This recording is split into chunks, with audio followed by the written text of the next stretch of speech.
All right, guys, this is Mark with an update video. A lot of you were interested in my Hitbox layout, but you didn't know how to set it up.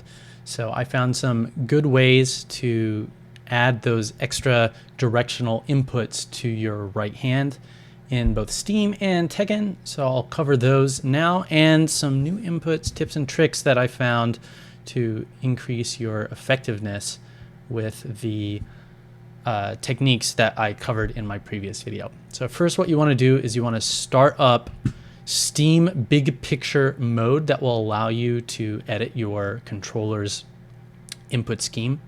You're going to go to Tekken, the game that you want to play, and click this controller. You want to go ahead and hit Edit Layout, and this is how I have it set up. First, you want to go to your buttons. I made the top two buttons, which are typically X and Y on your hitbox. I made those the A and B buttons. Those are going to be my two punches. The leftmost button on the bottom row is going to be my left stick left. So that's A is going to be left stick left. I actually moved it down so that the punches are going to be on the same row and the kicks are on the same row. Also, your pointer finger is usually shorter than your middle finger, so it actually helps with the just frame inputs. If it is a row lower, it helps them line up. As for the left stick right, which is going to be our secondary right input, I put that on RB, which is going to be the third button on the top row. And then for my pinky buttons, I just set them to be the bumpers. So I left LB left bumper. I came down here to triggers and I made LT the right bumper. That's just how my hitbox is set up. So basically I have two buttons for navigating menus on my pinkies, and then all the other buttons are going to be on the rest of the face buttons, including those two extra directional inputs. All right, now that we've set up our controller, we're going to go here in game to options. You're going to see two relevant tabs. One's going to be controller setup. The other one is button mapping.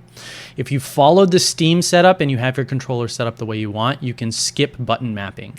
If you are playing on keyboard and you want to map the buttons however you want, I just have it where it's the exact same layout as my hitbox in case I want to play on keyboard. What you do is you go to button mapping, keyboard settings, and here you can assign keys to each of the buttons on the controller, and that way you can pick whatever layout is most comfortable for you, preferably probably the one that's going to match your hitbox if you've got one. The reason why we can't do controller setup on in-game is because it won't let you actually assign these buttons to face buttons. Steam and possibly PlayStation configuration will let you do that, but technically your controller still has every single button is a different input. We don't even have duplicates of the D-pad because our extra directional inputs are these left stick, and that kind of layout is configurable on keyboard, which allows you to assign any key to any command. All right, now that we're in practice mode, I'll go ahead and show you the layout to show you that it works. I went ahead and made the changes in Steam.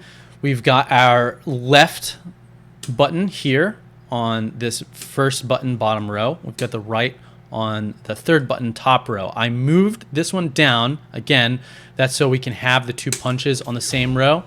We can have the two kicks on the same row. It just makes it easier for your brain. Another good thing is that I actually wanted that pointer finger directional button on a row further down from my two button, because your pointer finger is actually a little bit shorter than your middle finger for most people. So it's actually easier to press these at the same time. When that button's a little lower, it actually makes it easier to press them both at the same time. One other really good thing about this is what it does for throws. So throws are going to be the two lefts or the two rights. So it makes it easier when they're stacked right on top of each other. You kind of have to bring your finger down like that to press them. But when they're offset, all you have to do is, if your fingers are on the top row, which they usually are going to be for Mishima player, you just bring your second finger down and you can get the forward throw, or you bring your third finger down if you want the back throw. So it makes it really ergonomic to get the throws. And then for the cross inputs, I just put those on my pinky buttons, since those are kind of difficult to get, but you can still do it. You can still do those manually if you want to save those buttons for other macros. Now, going into some of the tips and tricks that I found, I switched back to Hitbox from keyboard just because it's harder to fat finger things on a Hitbox, but also because I found some techniques for getting the inputs even faster. So we're here on the right side. Some people were asking me, how do you do things on the right side? How does it compare to the left side? I find it pretty easy. We're still going to dash with our right hand. And when we're doing the wave dashes, we're just going back and forth between dash and quarter circle. For the quarter circle here, I just rotate my wrist. I kind of lock my fingers, bring it down, rotate. So you can get really fast wave dashes once you're good at it. The key is you need to lift each button after each press. You've got to go back to neutral. You can't hold things down. That's probably the hardest part about it. But once you get that down, you can basically wave dash as fast as you can tap your hands. And going into all the different things you want to do out of wave dash, I kind of have gotten better at categorizing them and getting them out of my hands, kind of on command, and having to think about it less. So just starting with some of the basic stuff, one thing you're going to want to do is your just mid pokes, low committal. One of them is going to be this while standing 4 button. The kicks don't have like specials. There's no electrics, so you don't have to time anything. If you just want the while standing kicks, all you have to do is do your wave dash, and once you've lifted that down forward or whatever it is on your right hand, you can just tap that. So it's really that easy to get your low pokes out. Sorry, not your low pokes, your mid pokes. Oops. So that's a really low committal mid poke. Another important one is going to be your getting this 1-2 button out, just because it is going to track. It's gonna home. It's gonna prevent them from sidestepping. After that, you do need to exit the wave dash. So we'll do forward, wave dash forward, and then after the dash, you can press 1+2.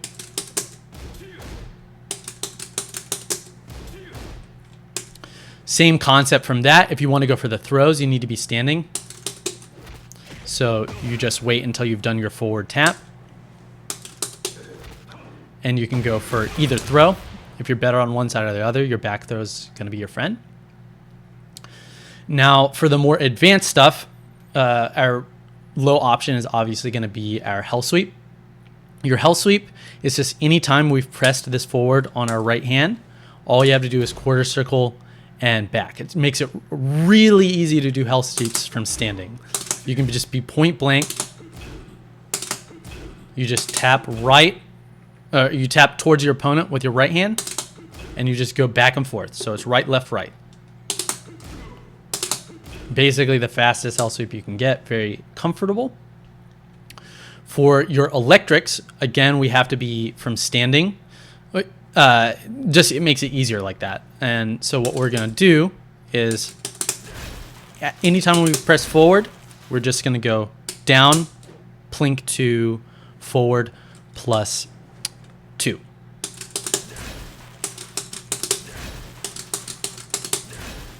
Really easy to get electrics to come out and poke your opponent with that.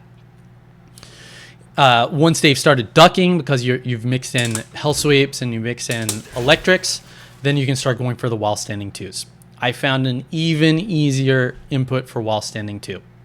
Again, while standing 2 is you're going to do your wave dash, and then just a few frames. You can't be too early and it can't be too late. It's just like a few frames after you've pressed the forward or down forward or whatever for your wave dash.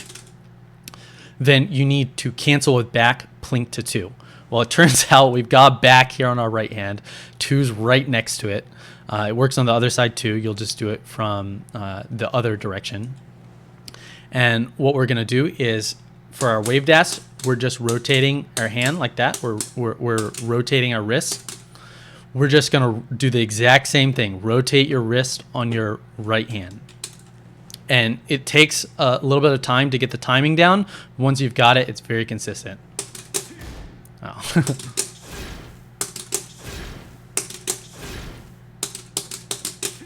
Oops.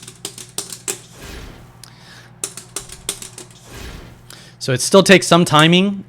This is still just like my second week, but it's a lot easier to process than whatever you're doing on any other controller.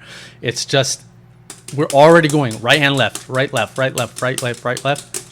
Anytime you've pressed left, it's just one more input you can put on your right hand, just like any of your other ones.